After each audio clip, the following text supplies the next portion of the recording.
सकते हैं कि 1973, 74 और 75 का कुछ समय इंदिरा गांधी के पतन का काल था। स्थितियां बिगड़ती ही गई। क्यों स्थितियां बिगड़ी? 1973 में ऐसा क्या हुआ कि स्थितियां बिगड़नी शुरू हुई? और जो लोग हारे थे 1971 के इलेक्शन में और 1972 के विधानसभा चुनाव में जो हारे थे, वो तो ताक में थे ही। विपक्षी लोग ताक में रहते ही हमेशा कि कुछ मौका मिले तो हम एक बड़ा कदम उठाएं अपने पक्ष में। क्या हुआ? सबसे पहली स्थिति ये थी कि जो बांग्लादेश वाला मामला था, युद्ध था, जब 1 करोड़ रेफ्यूजीज देश में थे तो इमोशंस अपनी जगह थे कि हाँ हमारे भाई लोग हैं, उनका ध्यान रखेंगे, वो सब इमोशंस थे। देश ने बड़ा सम्मान किया उनका। और 55 करोड़ की आबादी में 1 करोड़ की आबादी का आ जाना मजाक तो है नहीं। उन सबके भोजन इत्यादि की, रहने इत्यादि की व्यवस्था जब सरकार ने की तो सरकार का बजट ठीक ठाक हिल गया। फिर बांग्लादेश युद्ध में जो वॉर का जो बजट था वो इतना ज्यादा था कि उसने हमारी इकोनॉमी को हिला के रख दिया। बजट घाटा हमारा काफी बढ़ गया उस साल और सरकार के हाथ पांव फूटने लगे। भाई सरकार के पास पैसे होंगे तब तो गरीबों को बांटेंगे। जब पैसा युद्ध में ही चला जाएगा, सेना के खर्च में चला जाएगा, तो गरीबों को बटेगा क्या? तो मुश्किल काम हो जाएगा। और इसलिए इस युद्ध ने, 1 करोड़ रेफ्यूजियों के संकट ने, इस वॉर के बजट ने भारत की इकोनॉमी को काफी गड्ढे में धकेल दिया। दूसरा क्या हुआ? इसी समय पूरे विश्व में एक ऑयल क्राइसिस हुआ, तेल संकट पैदा हुआ। और उस ऑयल क्राइसिस की वजह से जब तेल की कीमतें बढ़ी, और तेल तो पता ही आपको, तेल की कीमत बढ़ जाए, पेट्रोल डीजल की कीमत बढ़ जाए तो हर चीज की कीमत बढ़ देता है। देश भर में महंगाई बढ़ने लगी। इसी समय एक तीसरा संकट यह हुआ कि 1972-73 में जबरदस्त अकाल और सूखा पड़ा। आपको पता है कि उस समय तक हमारी जो खेती थी पूरी तरह से मानसून का जुआ हुआ करती थी। लाल बहादुर शास्त्री ने एक बड़ा अच्छा काम किया था कि उन्होंने कृषि सुधार के लिए, जिसको हरित क्रांति बाद में कहा गया, उसके लिए एक टीम बनाई 3 मेंबर्स की। और उस मेंबर्स में तीनों दक्षिण भारत से थे। और उन तीनों मेंबर्स ने बहुत जबरदस्त काम किया जिसका रिजल्ट इंदिरा गांधी के समय आ चुका था। और इसका परिणाम यह था कि 1 करोड़ व्यक्तियों को भोजन करवाना हमारे लिए चैलेंज नहीं था। हमारा भोजन था उनके लिए, लेकिन उसके बाद भी वो था तो कीमत पे ही, फ्री में तो था नहीं। इस अकाल और सूखे ने चीजों को बिगाड़ दिया। और इस सबसे क्या हुआ? जो गरीबी हटाओ का नारा था, वो गरीबी हटने की बजाय गरीबी तो बढ़ती गई। महंगाई कहते हैं कि इस 1 साल में लगभग 20 से 30% तक बढ़ी। इन्फ्लेशन इतना बढ़ा क्योंकि तेल के संकट ने, अकाल सूखे ने चीजों की कमी कर दी, ब्लैक मार्केटिंग शुरू हो गई। और देखते ही देखते पूरे देश में हाहाकार मच गया। जो गरीब लोग इस उम्मीद में थे कि हमें फायदा होगा गरीबी हटाओ के नारे से, उन सबके मन में असंतोष होने लगा। विद्यार्थी ऐसे असंतोष में सबसे पहले भड़कते हैं। विद्यार्थी भड़कने लगे, विश्वविद्यालयों में हड़तालें होने लगी। उत्तर प्रदेश में तो पीएसी में विद्रोह हो गया, जो आर्म्ड फोर्स होती है प्रदेश की, उसमें विद्रोह हो गया। सेना को बुलाना पड़ा उसको मैनेज करने के लिए, और इसमें 20-30 लोगों की मृत्यु हो गई। पूरे देश में ऐसा लगने लगा कि कभी भी दंगा फसाद हो सकता है, क्योंकि सरकार इस मोर्चे पर बुरी तरह से फेल हो रही थी। और उसके फेलियर का बड़ा कारण था ये अकाल और सूखा। इसमें सरकार की भूमिका उतनी बड़ी नहीं थी। युद्ध उसके चाहने से नहीं हुआ था, अकाल सूखा उसके चाहने से नहीं पड़ा था, ऑयल क्राइसिस विश्व में हुआ था, उसके चाहने से नहीं हुआ था। लेकिन आम आदमी को इस बात से मतलब नहीं होता कि दिक्कत क्यों हो रही है, उसको मतलब होता है कि दिक्कत हो रही है। और इसलिए 1973 जैसे जैसे आगे बढ़ा, वैसे वैसे देश में चीजें बिगड़ने शुरू हुई। जब चीजें बिगड़ती हैं तो उनका राजनीतिक असर भी आना शुरू होता है, उनका पॉलिटिकल इंपैक्ट भी आना शुरू होता है। और ये हमें 1973 के अंत से 1974 पूरे साल में नजर आता है। 1974 में या 1973 के अंत से लेकर 1974 तक 3 चैलेंजेस ऐसे थे जो इंदिरा गांधी को झेलने थे, और वो झेलने आसान नहीं थे, बहुत मुश्किल थे। जो पहला चैलेंज था उसको आप कह सकते हैं गुजरात का संकट। दूसरा चैलेंज उनके सामने बन के आया बिहार, वो भी एक बड़ा संकट था। और तीसरा चैलेंज बन के आया रेलवे की हड़ताल। 1971 में जो लोग इंदिरा गांधी के खिलाफ महागठबंधन बना के लड़ रहे थे, वही सब लोग इनमें शामिल थे। जैसे गुजरात का आंदोलन जिस व्यक्ति के नेतृत्व में चला उनका नाम है मोरारजी देसाई। बिहार का आंदोलन जिन व्यक्ति के नेतृत्व में चला उनका नाम है जेपी, यानी कि जयप्रकाश नारायण। जेपी 1971 के इलेक्शन में उस तरह से एक्टिव नहीं थे, लेकिन हाँ इस समय आके एक्टिव होने शुरू हुए। और रेलवे की हड़ताल जिस व्यक्ति के नेतृत्व में हुई उसका नाम है जॉर्ज फर्नांडिस। और जॉर्ज फर्नांडिस उन व्यक्तियों में से थे जो 1971 के चुनाव में इंदिरा गांधी के विरुद्ध लड़ रहे थे। संयुक्त सोशलिस्ट पार्टी इनकी पार्टी थी, उस पार्टी की मदद से इलेक्शन लड़ा। 3 सीटें लोकसभा में 1971 में इनको मिल पाई थी। उनको उम्मीद ज्यादा थी लेकिन 3 ही मिल पाई थी। इन 3 समस्याओं ने सरकार को लगभग, क्या कहना चाहिए, कि अपने कब्जे में ले लिया था। क्या था देखिए, गुजरात में जो सीएम थे इस समय उनका नाम था चिमन भाई पटेल। चिमन भाई पटेल की सरकार काफी करप्ट सरकार थी ऐसा माना जाता है, और लोगों में यह परसेप्शन ठीक से फैल गया था कि करप्शन बहुत ज्यादा है। दुख की बात है कि उस समय केंद्र सरकार में भी करप्शन के आरोप पहली बार सीरियसली लगने शुरू हुए थे। और उसकी वजह इंदिरा गांधी के छोटे से पुत्र संजय गांधी थे। संजय गांधी पढ़ाई में साधारण व्यक्ति थे, कोई खास नहीं थे, किसी तरह से पास पास हुए थे।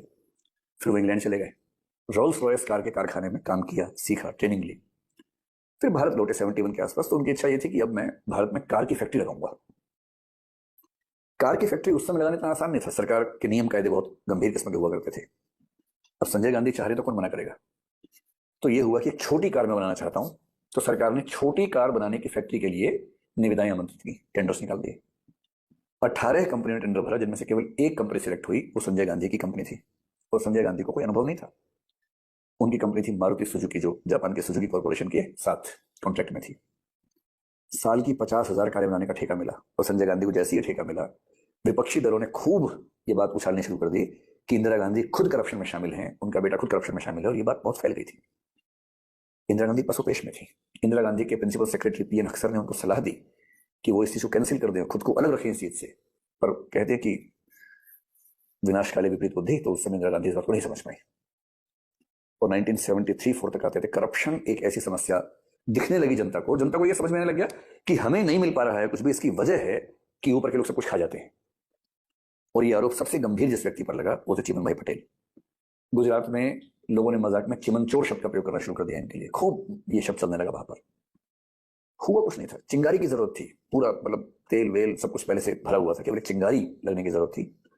और वो चिंगारी लगे दिसंबर 1973 के महीने में। और इस समय क्या हुआ, सरकार ने कॉलेजेस में, यूनिवर्सिटीज में हॉस्टल की फीस थोड़ी सी 20% के आसपास बढ़ाई। हॉस्टल की मेस की चार्जेस बढ़ाए। जैसे उस दिन पहले जेएनयू का बढ़ा था तो बहुत शोर शराबा हुआ था, तो उस समय कुछ लोग कह रहे थे कि लगता है कि गुजरात के आंदोलन की पुनरावृत्ति होने वाली है। एक इंजीनियरिंग कॉलेज था, एलडी इंजीनियरिंग कॉलेज, वहां से इसके विरुद्ध विद्रोह शुरू हुआ। और वहां के लोगों ने कहा हम हड़ताल करेंगे, फीस वापस करो, खाने की क्वालिटी अच्छी करो, और मेस का बिल हमारा कमाना चाहिए। इतना सा आंदोलन था। और जैसे ही फीस वृद्धि के विरोध में आंदोलन शुरू हुआ, जो राजनीतिक पार्टियां पहले से ताक में थी, उनको लगा ये मौका फिर नहीं मिलेगा। मोरारजी देसाई ने सीधे इस आंदोलन में एंट्री करी और इसको भड़काना शुरू कर दिया। जनवरी होते होते आंदोलन खूब भड़का, पूरा चक्का जाम हो गया। पूरी यूनिवर्सिटी जो गुजरात की थी वो बंद हो गई, सड़कों पर चक्का जाम होने लगा, मुख्यमंत्री का घेराव होने लगा। डिमांड क्या थी? डिमांड थी कि विधानसभा को भंग किया जाए, ये डिमांड थी, और मुख्यमंत्री को हटाया जाए, साथ में डिमांड थी। चिमन भाई पटेल कांग्रेस के आदमी थे और इनके पास बहुमत इतना था कि 167 सीट में 140 सीट्स के आसपास कांग्रेस के पास, इतने बड़े बहुमत के साथ थे। जयप्रकाश नारायण इस समय भारतीय राजनीति में फिर से एंट्री कर रहे हैं। जेपी एक शानदार व्यक्ति थे। जेपी विद्यार्थी जीवन में अमेरिका में गए पढ़ने के लिए, गांधीवादी आंदोलन से जुड़े हुए थे। प्रभावती जिससे उनका विवाह हुआ, विवाह के बाद वो अमेरिका पढ़ने के लिए गए, बर्कले में पढ़े, केमिस्ट्री पढ़ने गए, लेकिन उसके बाद फिर कुछ फीस की दिक्कत आई तो कॉलेज छोड़ना पड़ा, छोटी मोटी नौकरियां की। फाइनली विस्कॉन्सिन विश्वविद्यालय में वो पढ़े और वहां उन्होंने सोशियोलॉजी से पढ़ाई की। वहां मार्क्सवादी हो गए, कार्ल मार्क्स को पहली बार पढ़ा, मार्क्सिस्ट हो गए। वहां के विद्यार्थी नेता थे, छात्र नेता रहे वहां पर। और बाद में जब लौट के आए तब तक वो महात्मा गांधी की तुलना में नेहरू के नजदीक हो चुके थे, क्योंकि नेहरू समाजवादी थे, समाजवादी रहे। 1942 के आंदोलन में उनकी अच्छी खासी भागीदारी थी। फिर जब भारत आजाद हुआ, नेहरू जी ने उनसे कहा कि आप मेरे मंत्रिमंडल में आ जाइए। और जेपी आदर्शवादी थे, उनको लगता था कि मैं महात्मा गांधी के रास्ते पर चलूं, विनोबा भावे के रास्ते पर चलूं, सत्ता में क्या जाना है। तो जैसे गांधी जी ने सत्ता को ठुकरा दिया था, विनोबा भावे सत्ता में रुचि नहीं रखते थे, वैसे जेपी ने नेहरू जी से कहा कि मुझे सत्ता में रुचि नहीं है, मैं तो अपना काम करूंगा, आप सरकार चलाइए। वो नेहरू जी के अच्छे दोस्त भी थे, और नेहरू जी जब भी कोई गलत फैसला करते थे उनके पीछे पड़ भी जाते थे, आलोचनाएं भी करते थे। लेकिन नेहरू बड़े विनम्र आदमी थे, लचीले आदमी थे। वो अपने विरोधियों से संवाद करना जानते थे। कोई विरोधी है तो उसको टांग देना है, ये उनके मन में भाव नहीं आता था। तो विरोधी है तो ठीक है, अपनी जगह है, लेकिन दोस्ती अपनी जगह है, राजनीतिक विरोध अपनी जगह है, उनकी ये मान्यता थी। जब नेहरू जी की मौत हुई तो जेपी और प्रभावती उस पूरे परिवार से नजदीक थे, इंदिरा गांधी से मिलते थे। अब जेपी गांधीवादी आंदोलन की ओर फिर से मुड़ गए थे, विनोबा भावे के साथ काम कर रहे थे, सर्वोदय आंदोलन में लगे हुए थे, भूदान पहले हो ही रहा था। सर्वोदय आंदोलन के तहत जेपी का मानना था कि एक ऐसी पॉलिटिक्स चाहिए जिसमें कोई पॉलिटिकल पार्टी नहीं होनी चाहिए, पार्टीलेस डेमोक्रेसी होनी चाहिए। और डेमोक्रेसी सेंट्रलाइजेशन नहीं, डिसेंट्रलाइज हो, गांव से शुरू होनी चाहिए। गांव में इलेक्शन हो और जो व्यक्ति चुना जाए उसके बाद कोई डायरेक्ट इलेक्शन नहीं होना चाहिए, केवल गांव में डायरेक्ट इलेक्शन हो। गांवों से चुने गए जो प्रतिनिधि हैं उनके बीच के इलेक्शन से अगले स्तर का चुनाव हो जाए, जिसको आप जिला पंचायत कह सकते हैं या जनपद पंचायत कह लीजिए। जो जिला पंचायत के लोग हैं उनके बीच में चुनाव होने से राज्य की सरकार बन जाए, और राज्यों की सरकारों में जो लोग पहुंचे हैं उनके बीच चुनाव होने से केंद्र की सरकार बन जाए। एक ऐसा मॉडल जो महात्मा गांधी का मॉडल था, जेपी भी मानते थे। इसलिए उनको ये लोकसभा चुनाव, विधानसभा चुनाव, पार्टी सिस्टम बेबर्दाश्त था, और वो इस पॉलिटिक्स से दूर हो गए थे। विनोबा के साथ काम करते रहे सर्वोदय भूदान में। अब उनको उससे भी मोहभंग होने लगा था, लग रहा था कि कुछ खास रिजल्ट्स आ नहीं पाए हैं। 70-71 साल की उनकी उम्र थी। लगभग इसी समय उनकी पत्नी प्रभावती की मृत्यु हो गई। वो गांधी जी के अनुयायी थे। वैवाहिक जीवन को भी उन्होंने वैवाहिक जीवन के रूप में नहीं स्वीकार किया था, जैसे महात्मा गांधी वैवाहिक जीवन में होकर भी ब्रह्मचर्य के रास्ते पर चलने का प्रयोग करते थे, ऐसे जेपी भी करते थे। पर हाँ, जब पति की मृत्यु हुई तो और एकाकीपन हुआ। प्रभावती जी से इंदिरा गांधी का बड़ा अच्छा कनेक्शन था, फैमिली कनेक्शन था, लेकिन अब वो थी नहीं। इंदिरा गांधी पीएम बनी, जेपी सबसे पहले उनको बधाई देने पहुंचे, बधाई दी उनको। लेकिन जेपी को लगता था कि इंदिरा गांधी अभी नौसखिया टाइप की लड़की है, और इंदिरा गांधी को लगता था कि जेपी बहुत आदर्शवादी है, प्रैक्टिकल नहीं है। तो जब ये करप्शन जैसी